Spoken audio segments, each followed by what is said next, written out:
বাংলাদেশে যে কোনো মুহূর্তে জরুরি অবস্থা জারি হতে পারে এমন গুজব ছড়ানো হচ্ছে বলে জানান স্বরাষ্ট্র সচিব নাসিমুল গনি। সোমবার সচিবালয়ে সাংবাদিকদের প্রশ্নের জবাবে একথা বলেন তিনি। নাসিমুল গনি বলেন, সারা দেশে আইন শৃঙ্খলা পরিস্থিতি স্থিতিশীল রয়েছে, সব জায়গায় তৎপর রয়েছে পুলিশ। এদিকে বিএনপির সিনিয়র যুগ্ম মহাসচিব রুহুল কবির রিজভী অভিযোগ করেন, প্রধান উপদেষ্টার বিদেশ সফরকে কেন্দ্র করে নানা ধরনের ষড়যন্ত্র ও গুজব ছড়াচ্ছে ফ্যাসিবাদের দোসররা। সোমবার সচিবালয়ে অবৈধ অভিবাসী প্রত্যাবর্তন নিয়ে বাংলাদেশ ও অস্ট্রেলিয়ার মধ্যে সমঝোতা স্মারক স্বাক্ষর করেন স্বরাষ্ট্র সচিব নাসিমুল গনি। পরে সাংবাদিকদের সাথে কথা বলেন তিনি।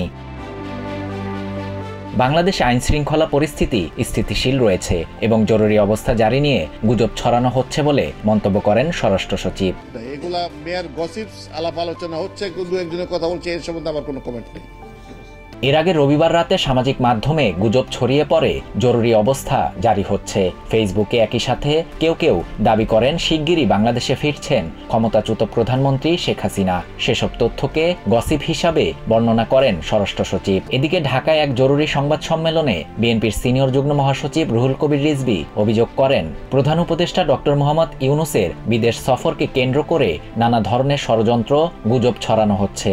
তিনি বলেন, বাংলাদেশের বিরুদ্ধে ষড়যন্ত্র করছে পলাতক ফ্যাসিবাদের দোসররা। কয়েকদিন আগে কিছু পুলিশ সদস্যের গোপন বৈঠকের উদ্দেশ্য নিয়ে প্রশ্ন তোলেন রিজভী।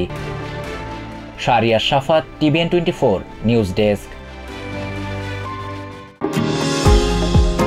নিউ ইয়র্ক থেকে সম্প্রচারিত টিভিএন 24 টেলিভিশন বিশ্বজুড়ে বাঙালির কণ্ঠস্বর।